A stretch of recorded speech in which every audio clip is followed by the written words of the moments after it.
우리 시대를 잘 표현해주는 책 제목이 하나 있었는데요. 바로 2012년에 우리나라에 소개되면서 사회적인 반향을 일으켰던 그 피로 사회라는 책입니다. 성과를 추구하며 그로 인해 파생된 문제들을 지적하면서 휴식과 사색의 삶의 가치를 역설하는 책이었습니다.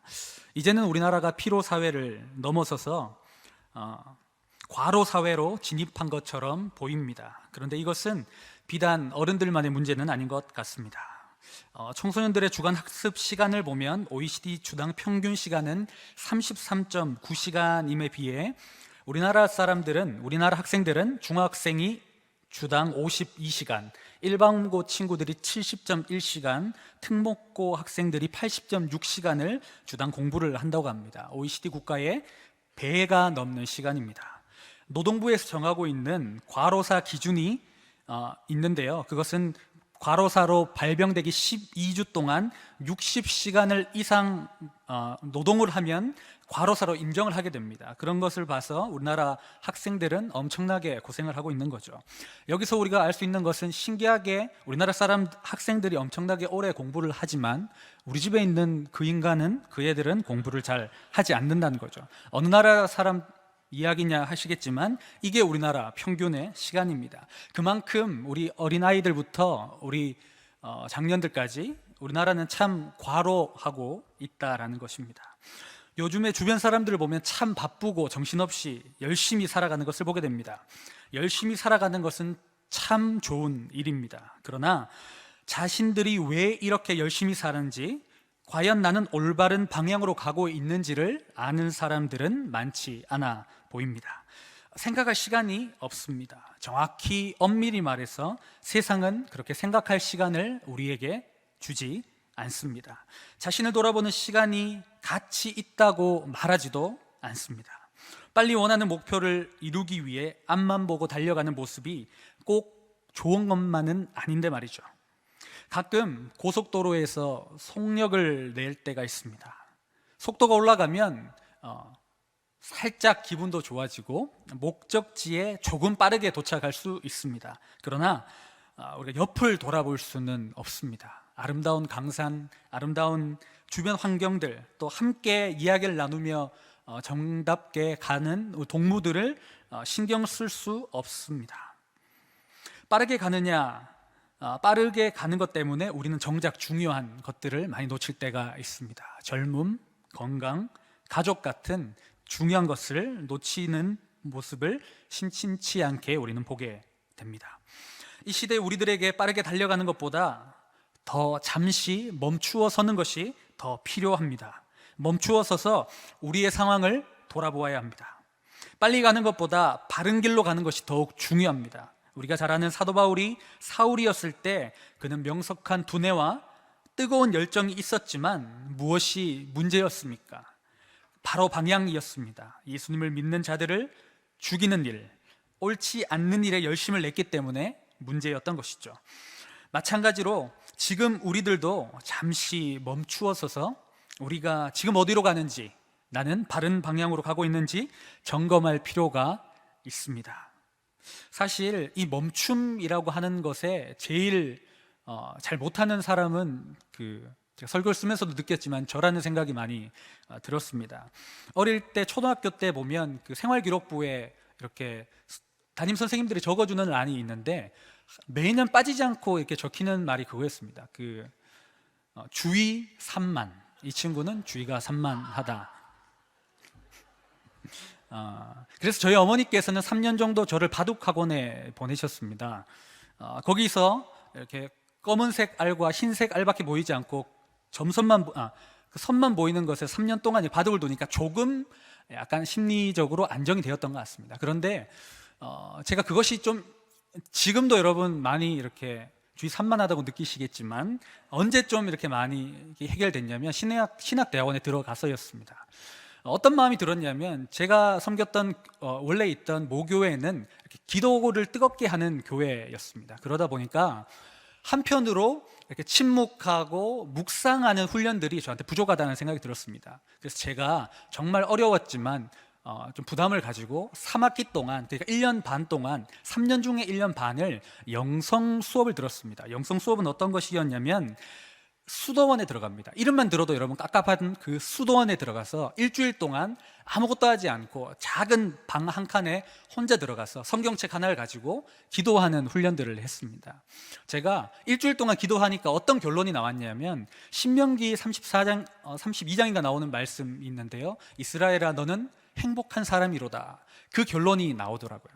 그러다 보니까 제가 침묵 가운데 하나님께서 주시는 은혜를 맛본 후에는 조금 내려놓고 조금 천천히 조금 더 침묵하는 훈련들을 하기 시작했습니다.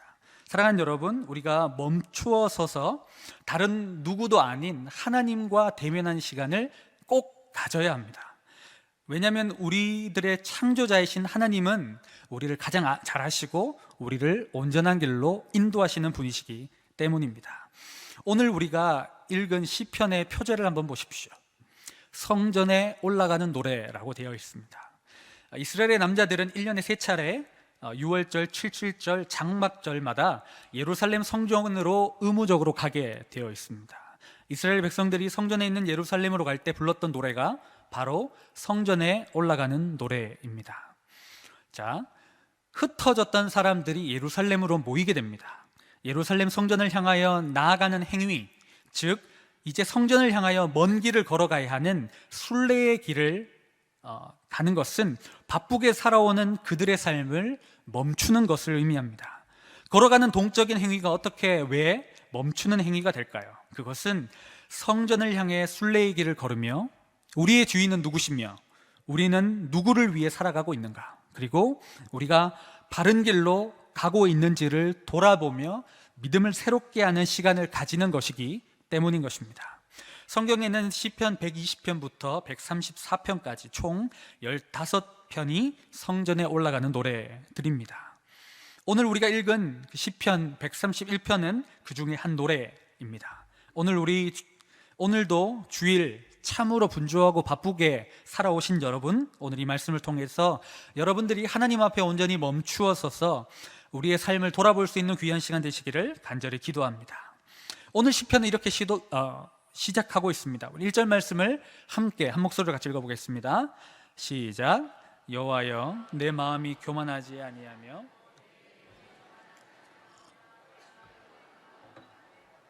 놀라운 일을 하려고 힘쓰지 아니하나이다. 아멘.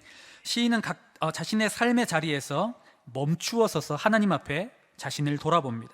그리고 그 자신이 교만하지 않도록 하나님 앞에 결단하고 있습니다. 또한 눈이 오만하지 않기를 기도하는데 이때의 눈은 마음으로 비롯한 교만한 마음이 외부로 표출되는 통로를 의미합니다. 한마디로 말해서 마음에서 시작되는 교만이 눈을 통해서 외부로 나간다는 것을 점층적으로 그렇게 표현한 것이죠. 앞부분이 자신의 내면의 그런 교만에 대한 경계를 나타낸다면 하반절은 행동으로 표현된 교만을 경계한 것을 보여주고 있습니다. 큰일과 감당하지 못할 놀라운 일에 힘쓰지 않겠다라는 것은 자신을 위대하게 하기 위한 일들은 하지 않겠다라는 것입니다. 내 생각과 내 뜻이 중심이 되어서 하나님을 배제하는 일은 하지 않겠다라는 그런 결단을 말해주는 것이죠. 오늘 이 시의 저자는 표지에 나와 있듯이 다윗입니다. 다윗은 왕이었습니다. 왕은 자기의 뜻대로 모든 것을 할 수 있는 위치에 있는 사람이었습니다. 그러나 그것을 포기한 것은 정말 쉽지 않았을 것입니다. 물론 다윗이 실수를 한 번도 하지 않았다는 것을 말하는 것은 아니지만 하나님의 뜻에 하나님께 합한 자라는 평가를 받았다는 것은 그의 삶이 하나님 앞에 머무르고 멈추는 삶이었다는 것을 우리에게 말해 줍니다. 그것을 증명해 주는 장면을 우리는 성경을 통해서 알 수 있습니다. 사울에게 쫓겨 죽음의 위협 가운데 있을 때 그는 2번이나 그를 죽일 수 있는 기회가 있었습니다. 그러나 그는 그때마다 하나님의 기름 부음 받은 자를 죽일 수 없다라며 그를 살려줍니다. 위협에서 해방되는 것은, 그 모든 어려움에서 끝내는 것은 그를 죽이는 것이었습니다. 그러나 그는 그것을 하나님께 맡겼습니다. 또한 그는 하나님을 너무 사랑하여서 하나님께 성전을 꼭 지어드리고 싶었습니다. 그런데 하나님께서 그것을 피를 많이 흘렸다는 이유로 막으십니다. 그때도 그는 하나님을 인정하고 솔로몬에게 성전 그 건축을 위임합니다.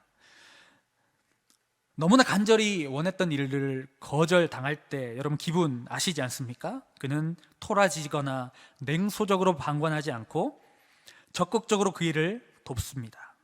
자신의 개인 재산을 털어서 오빌의 금 3,000달러와 달란트와 순은 7,000달란트를 드렸습니다. 지금으로 보면 금이 자그마치 102톤 그리고 은이 238톤이나 되는 엄청난 양입니다. 누구나 자신의 힘으로 문제를 해결하고 싶어 하고 업적을 남기고 싶고 영광받고 싶어 합니다. 내 이름이 드러나기를 원하는 것입니다. 그러나 다윗은 하나님 앞에 그것을 내려놓고 있습니다.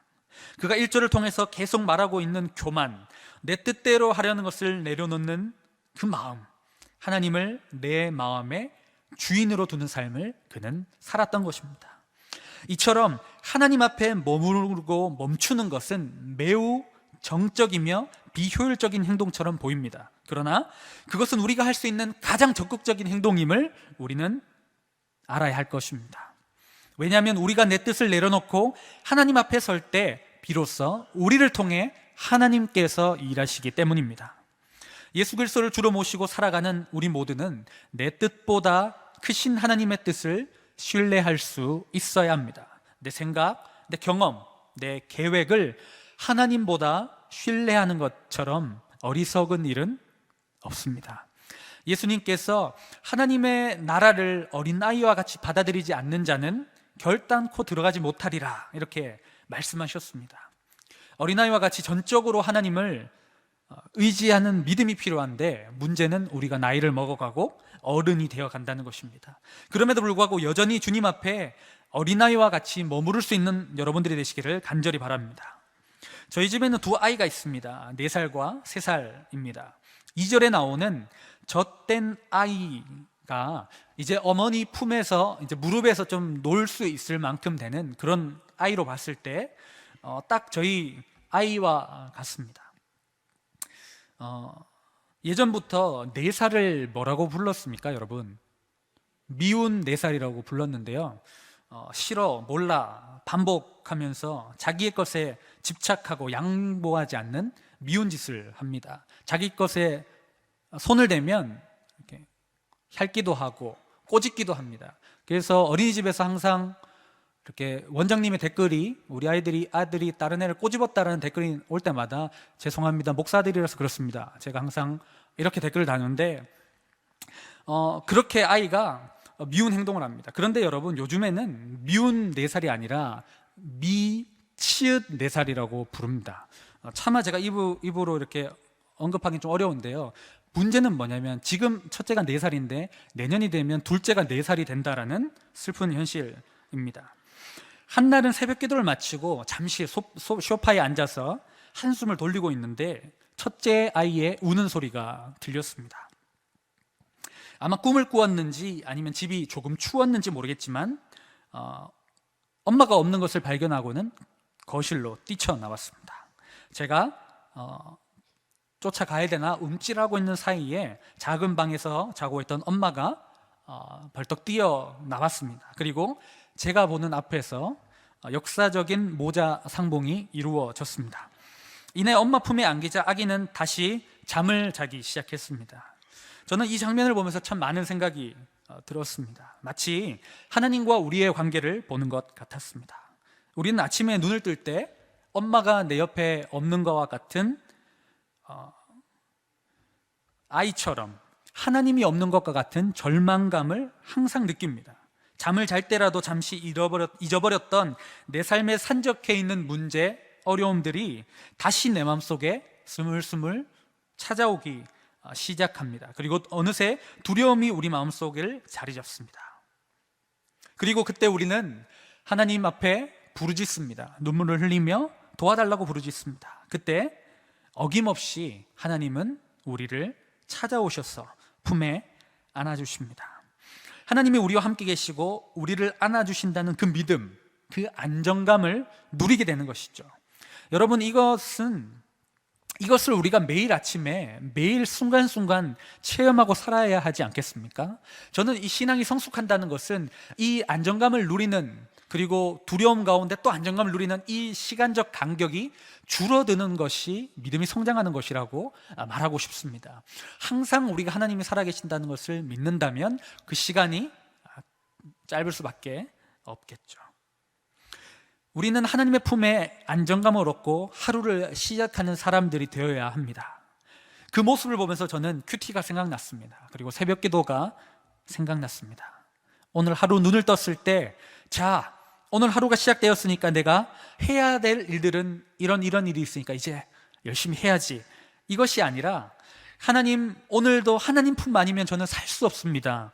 하나님께 울부짖고 하나님의 말씀에 청종하고 기도를 통해서 내 아버지 되시는 그분의 품을 경험하며 안정감을 누리고 하루를 시작하는 것, 그것이 큐티이고 우리 그리스도인들이 누릴 수 있는 가장 큰 특권이라는 마음이 들었습니다. 그런 관점으로 우리가 2절 말씀을 한번 같이 읽어보겠습니다. 2절입니다. 시작. 실로 내가 내 심령으로 고요하고 평온케 하기를 젖된 아이가 그 어미 품에 있음 같게 하였나니 내 중심이 젖된 아이와 같도다.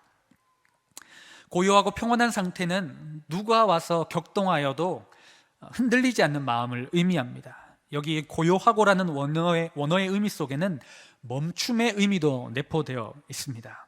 내가 하려 하지 않고 멈추어 서서 하나님을 절대적으로 의지하자 참 평안이 임했다는 것을 오늘 말씀은 우리에게 말하고 있습니다. 그의 영혼에 아무런 불만이 없고 만족해하고 행복해한 상태 속에 엄마 품에서 잠을 자고 있는 자녀의 모습, 그 모습을 오늘 2절 말씀은 말씀하고 있고, 우리도 그런 품 안에 살아야 된다는 것을 말해주고 있습니다. 사랑하는 여러분, 우리에게도 엄마의 품이 필요합니다. 아이가 엄마 품에 안겨있는 모습을 보며 점점 우리에게도 그 품이 사라진다라는 생각이 자꾸 듭니다. 여러분, 어려울 때 누구를 찾아갈 수 있겠습니까? 어디에 우리의 몸과 마음을 맡길 수 있겠습니까? 울고 싶을 때는 좀 울어야 되는데 울 수 있는 곳도 없습니다. 누구도 품을 나에게 내어주지 않습니다. 최근에 며칠 전에 출간된 그 동화 작가신데요, 그 청소년들을 만나는 그 오선아라는 작가가 교사 진심이면 돼요라는 책을 이렇게 발간했습니다. 제가 사서 좀 읽어보았는데요, 여러분들과 좀 나누면 좋을 것 같아서 한번 제가 짧게 읽어드리겠습니다. 그런데 언제부턴가 부모님이 부모를 내려놓고 학부모만 하기 시작했어요. 돈을 많이 벌어서 좋은 기관에 아이를 맡기고 그 기관의 담당자가 잘못하면 꾸중하고 잘하면 칭찬하는 사람이요. 그래서 좋은 유치원, 좋은 학교, 좋은 학원을 보내는 것이 마치 가장 좋은 부모의 역할이라고 믿는 사람이요. 그런 사람들이 늘어나면서 신기한 현상이 일어났어요. 아이들이 집에 못 들어가는 이유가 뭔지 아세요? 이번 시험에 못 봐서 집에 못 들어간대요. 학원에 결석한 걸 엄마가 알게 되어서 못 들어간대요. 잘못을 해서 못 들어간대요. 학교나 학원이 아닌 집인데요. 집에 못 들어간다는 아이를 상담할 때마다 너무 슬퍼져요.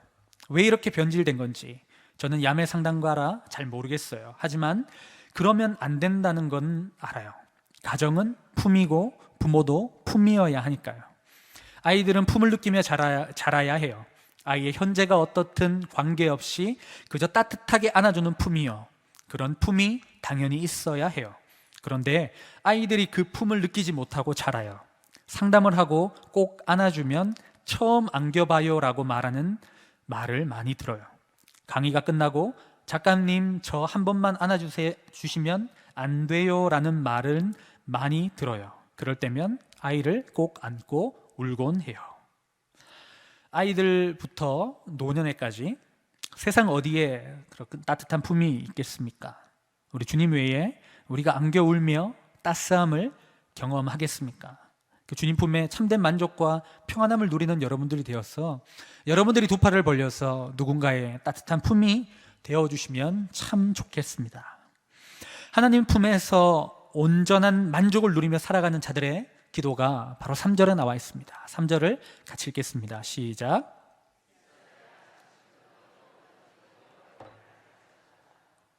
이스라엘아, 그는 하나님 나의 마음이 교만하지 않게 도와주십시오. 그렇게 개인적인 기도에서 이제 그의 기도가 공동체적으로 지경이 넓혀지는 것을 우리는 볼 수 있습니다. 너는 이스라엘아, 너는 지금부터 영원까지 살아있는 동안, 호흡하는 순간 언제나 여호와를 바랄지어다. 그의 기도가 개인의 삶을 넘어 민족으로 담장을 넘어가는 것 여러분 보이십니까? 우리가 하나님으로 충만할 때 그 사랑으로 그 사랑이 흘러넘쳐 터져 나오는 것이 이웃을 위한 기도의 시작이고 이것이 바로 전도의 시작점이 됩니다. 전도는 억지로 하는 것이 아니라, 사랑을 주는 것은 억지로 하는 것이 아니라 차고 넘칠 때 시작되는 것입니다. 우리 교회는 총동원주의를 선포하고 생명을 전하고 있습니다. 이것은 우리들의 전통이나 이벤트가 아니라 하나님의 명령임을 기억해야 합니다. 그리고 하나님의 명령은 억지로 하는 것이 아니라 기쁨으로 반응하는 것입니다. 우리들의 마음을 하나님의 뜻에 맞추는 훈련들을 감당함을 통해서 우리의 기도가 넓혀지고 우리의 삶에 생명을 살리는 일에 기쁨으로 나아갈 수 있는 그런 일들이 되었으면 좋겠습니다. 뿌리가 견실하면 흔들리지 않습니다. 작은 유혹에도 상처 주는 말에도 흔들리지 않습니다. 우리가 참 교회에서 누리기도 하지만 많이 섬기고 헌신해야 합니다. 사랑하는 여러분, 하나님의 사랑 앞에 멈추십시오. 머무르십시오. 그리하여서 하나님의 더 큰 사랑을 공급하여서 죽어도 남을 만한 은혜를 경험함을 통해서 우리의 삶에 주어지는 그 사명을 기쁨으로 감당하는 여러분들 되시기를 바랍니다. 하나님 앞에 매일 머무름으로 멈춤을 통해서 충만한 은혜로 나를 넘어 세계와 민족과 열방을 신방하고 섬기는 우리 귀한 안산제일교회 성도님들 되시기를 간절히 소원합니다. 기도하겠습니다.